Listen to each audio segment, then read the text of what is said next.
right, Mike. It's time to revisit one of our old favorites. Are you going to sing the theme song? I'm not, but I might put it in right now for a second. I really hope that you were able to find that to put that in. Oh, because... I have it. I have it. Oh, he has it. Oh, excitement. Excitement abounds. Actually, doing research for this show, and this is an old favorite. We've covered this many times. I actually came across a song called Black Knight Satellite. My heart fluttered. I thought it was my own. I wish it was. That would have been incredible. It would have been like me finding the Skinwalker story. But alas, it was not. So we're going to add a little bonus content for this episode for our patrons. And one of them is going to be Mike hearing this song that I can only describe as making me feeling like I needed to wash my mouth and my ass after I heard it. Yeah, I specifically avoided listening to it. So on our Patreon page, we're going to play that song, and I'm going to react in real time to listening to that song. Oh. And for all the non-patrons out there, before we get into the meat of this show, we have a Patreon. It's patreon.com/thewhatcast. So if you want to go there, we've got a bunch of different tiers, but for our lower tier, and all the tiers above it. Starting with the lower tier, we offer extra episodes and content. And so far, we've uploaded an episode of Nerd Alert Monthly along with a commentary track for the Bob Lazar documentary. But we are going to try to add additional content from each week's episode also onto the Patreon page. So all of our patrons, and our non-patrons, if you guys enjoy the episode, whether it be this one or a future episode, and you're curious what additional content we added, then head over to Patreon and become a patron of ours. You'll be helping support the show, and you get some free content and maybe some other free shit too, depending on what tier you choose. But that's all your journey, man. Just go over there, check it out. And just looking at it is very much appreciated. But if you actually participate, all the better. Well said, sir. Well, not only is the Black Knight Satellite evil time-traveling Barack Obama's preferred method of travel. He surfs on it through space. But it's even cooler than that. No, it's not. It is. I find the Black Knight... What's cooler than evil time-traveling Barack Obama surfing through space on a satellite made thousands of years ago?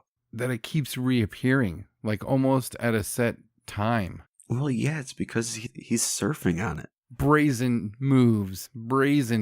He's hanging 10 in outer space. Oh, God. Did he kill the surfer and take his board? Oh, shit. That's not something I'd considered, but you're probably spot on with that. Great. He was coming to let us know Galactus was coming. But then evil time-traveling Barack Obama roundhouse kicked Galactus in the face and made his skull implode. Oh, and then shit. he bitch-slapped the Silver Surfer and flew the surfboard back. You don't fuck with a Time Lord, Mateo. Dude, I bet you we're not going to see as many Black Knight Satellite sightings now because he's transferred his ride from the satellite to the silver board. The satellite and the silver board are one and the same. Yeah, he's going to fuse it and make a super... Because if he bitch slapped the Silver Surfer and imploded Galactus, then he stole the power cosmic. Mm-hmm. So he can turn that surfboard into a satellite, into a floating house in space. But just to cover the basics of what the Black Knight Satellite is, there's a little dispute about when it was first recorded, but for the most part, it's thought to have been discovered back when Tesla was conducting his radio experiment, all the way back in 1899. While conducting his experiments, he noticed a repeating signal and even determined that it was not from Earth. And like we had mentioned, the signal was picked up again in 1928, 1954, 1958, 1965, 1973, and the same exact signal was picked up? Yes, and that's how they identify it as the Black Knight Satellite, is this specific signal, which we'll get into. But more famously, it was heard again in 1998, and that's the WOW. No, I don't think that's the WOW. That's the year the famous Black Knight Satellite photos were produced. The pictures, yeah. But in 1928, it was discovered that the signal was in fact their own signal that they were sending out, but it was being sent back to them on repeat, which demonstrated that this is some type of intelligence sending back the signal. It's not just a reflecting off something. It's not just being received once. So it wasn't an echo. They were able to confirm 100% that it wasn't an echo. Exactly. And they still determined that it was not from Earth. And again, we were talking a little bit before we started recording, but I was bummed out. I really wanted to be all those dates, actual physical sightings of the Black Knight satellite. I didn't remember that it was, these sightings were confirmed on just this signal happening alone. But I don't know about that shit. And if they're saying that's good enough, it's good enough for me. For them to encounter the same signal that Tesla encountered while doing his experiments in 1899, all from all those dates, there's something going on there. So, but I guess we're just going to attribute the signal to the Black Knight satellite. I don't know why it gets attributed to the Black Knight satellite, because they weren't seeing it in 1899 or 1928, Or maybe it was just a trick. It was all just a big sham by the big guy. Just he didn't want to be found out yet. Because you see, if he got detected before Barack Obama could get elected, then the whole thing would go to shit. He had to remain covert until Obama got elected. Once he was elected, free game, because he's already there. So he's already learning the secrets he needs to become the Time Lord of the future, which would enable him to go back to the past as far as he wanted, whenever he wanted. But he didn't. We got the photos of it in 98. Those weren't even real, Mateo. That was not the Black Knight satellite. And I've got the documents to prove it. You had mentioned this, and this is even more of a bummer because the photos of the Black Knight satellite are fucking awesome. I mean, They are awesome. They really look like a spaceship. They're so fucking cool. Yeah, and like in the Wikipedia article, it says a photo of space debris that is thought to have been Black Knight satellite, and it's just weird fucking alien spacecraft. But even when we covered it before, we went into like big detail about one of the photos that looked like an airplane taking off. Uh-huh. And even that thing, dude, like I put it on my computer and turned it sideways. It's the same craft. It's the same shape. It's the same fucking thing. But it's not a craft at all. All right, then, Mike, go on and break my heart. Let's have it. So we go back to before the ISS was in existence, and there was a mission called the STS-88 mission. This took place during December 3rd through the 15th in 1998. And it was on board the Discovery. So it consisted of a crew of, I believe it was just Americans and Russians. But the crew was Bob Cabana, Rick Sturkow, Nancy Curry, Jim Newman, Jerry Ross, and Sergei Kirkorov. I butchered that last name, and I'm very sorry, Sergei. I'm terribly sorry. But the whole purpose for the mission was to put together the first two parts of the ISS. So this was the early stages of building the ISS. And while they were putting together there was a whole bunch of stuff. I'm not going to get into the ins and outs of the mission. That's not really relevant to what we're talking about. But so this mission went up. They're trying to put the thing together. And there's these things called trunnion pins on parts of the big shuttle payloads. And basically, it's what locks the things into place. But once everything's locked into place, these pins basically they create breaches in the space station where heat would leak out. So it wouldn't be efficient. It wouldn't work efficiently. The heat would leak out through these things. So they had to get these thermal covers to put over the trunnion pins on each part, and each part had 4 trunnion pins. So once everything was deployed and put in place, the thermal covers were put over the trunnion pins to block any heat leaks. But they had to be shaped in a specific way because of the way that these pins are. So the pin is basically a cylinder for all intents and purposes. So you need something that you can put around a cylinder that will cover the bottom of it, where, because cylinders are flat on the top and bottom and rounded in the middle. So it had to be made with these flaps that would attach to a reflective flat circular covering. It was used to block the plate of these trunnion pins. But the flaps needed to be big enough that the astronauts would be able to attach it with their gloves on. Astronaut gloves are huge and bulky, and I mean, try to think of like tying your shoes with winter gloves on. I don't know if you even have ever owned a pair of winter gloves, but yes, I have. But I mean, you can't do shit with. And their gloves are bigger and more cumbersome than ones that you'd wear at winter time. So they needed to make this in a way that the astronauts could attach it and everything would be fine.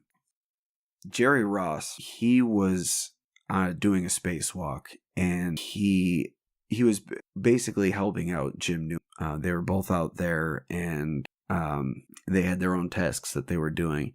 But Jerry Ross had gotten ahead of his timeline, so he had some extra time on his hands while he was out there, so he offered to help Jim Newman attach these thermal covers to the trunnion pin. And Jim Newman had all of them tethered to, he said that they were on a foot restraint that he had, and they were all attached. So since he had this extra time, he was going to be taking one of them to put on the trunnion pin. And they untethered it from Jim Newman, passed it to Jerry Ross, where he said that he retethered it. But then he gets this call from Cabana over the radio, and it tells him one of the thermal covers got away with you. And Jerry didn't believe him.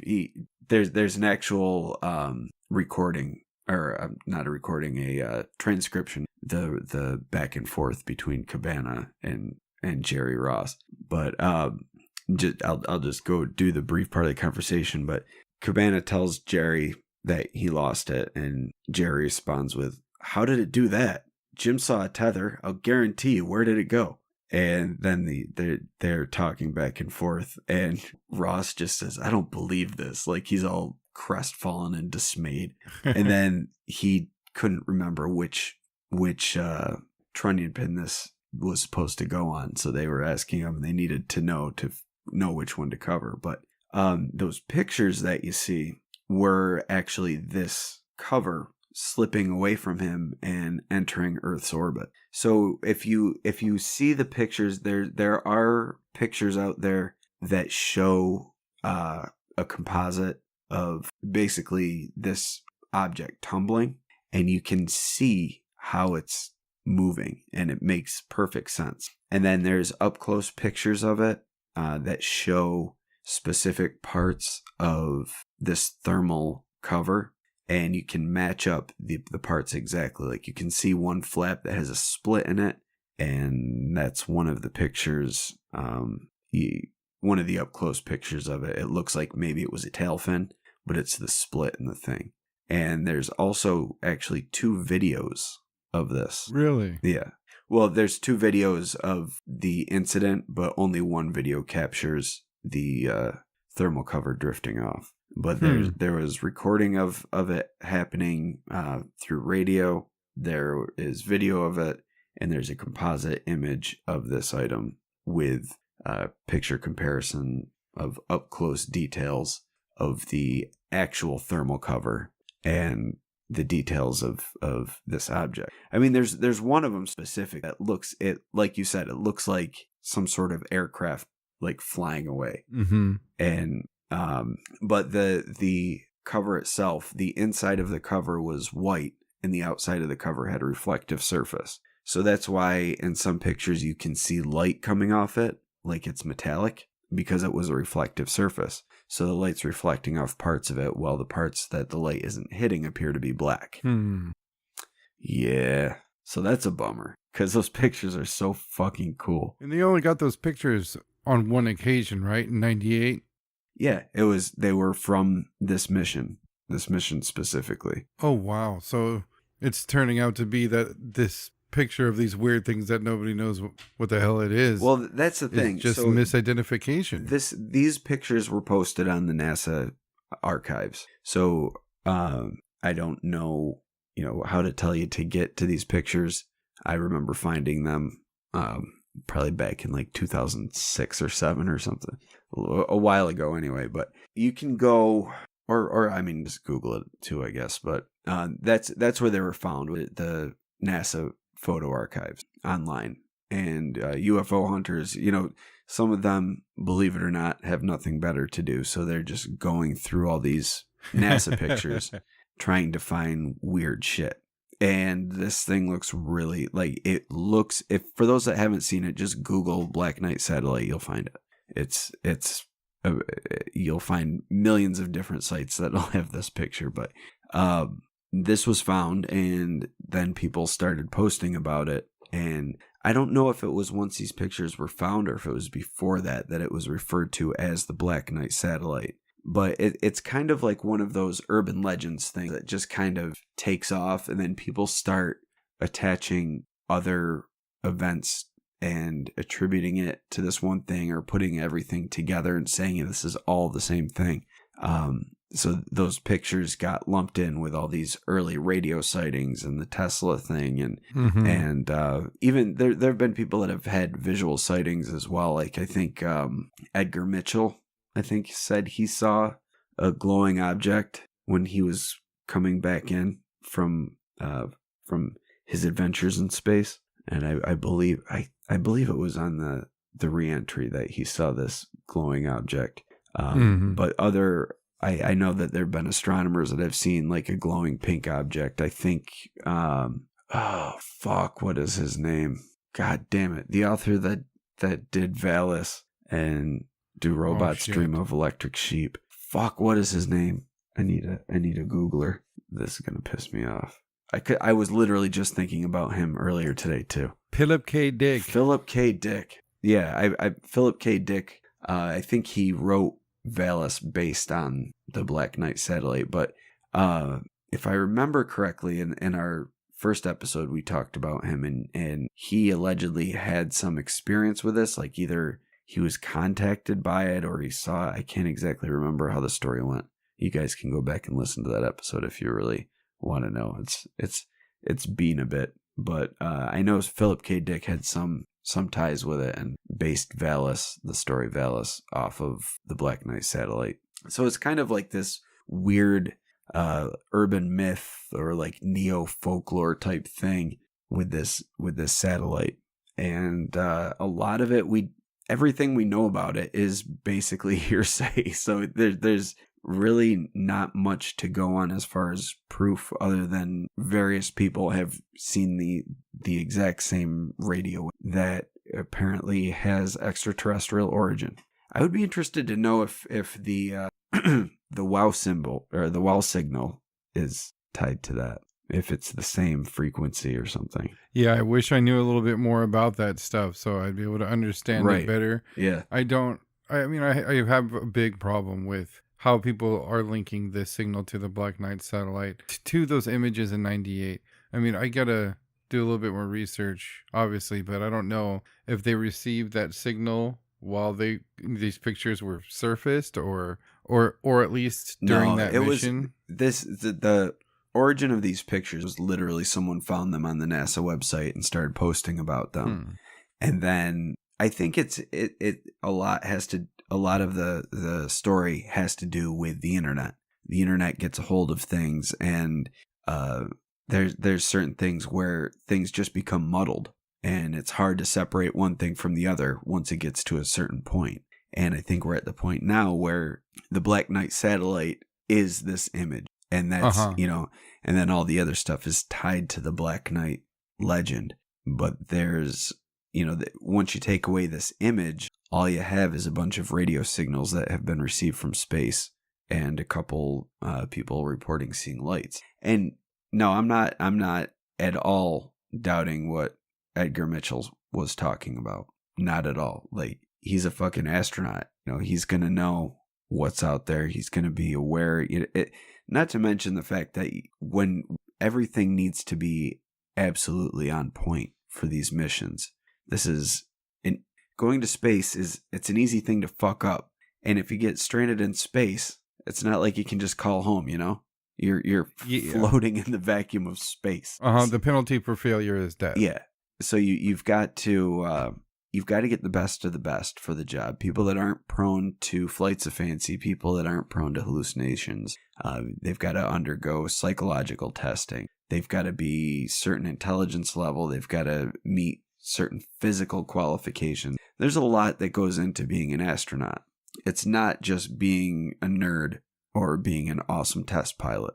There's a lot that goes into it, and they're not just going to send somebody up into space that is going to be prone to hallucinations. So the point I'm trying to make here is even if he did see something, there's no reason to assume that was the Black Knight satellite just because he saw a UFO as he was re-entering Earth, as he was re-entering the atmosphere of Earth. He saw something. What if that was a UFO, one of these UFO things, whatever they are? It doesn't mean it was this Black Knight satellite that's part of this legend. It could be completely unrelated. Now, the way, to me anyway, the 98 images of what is supposed to be the Black Knight satellite are so weird. I'm not buying any type of fucking heat cap as being what is in the image that people are saying is the Black Knight satellite. To me,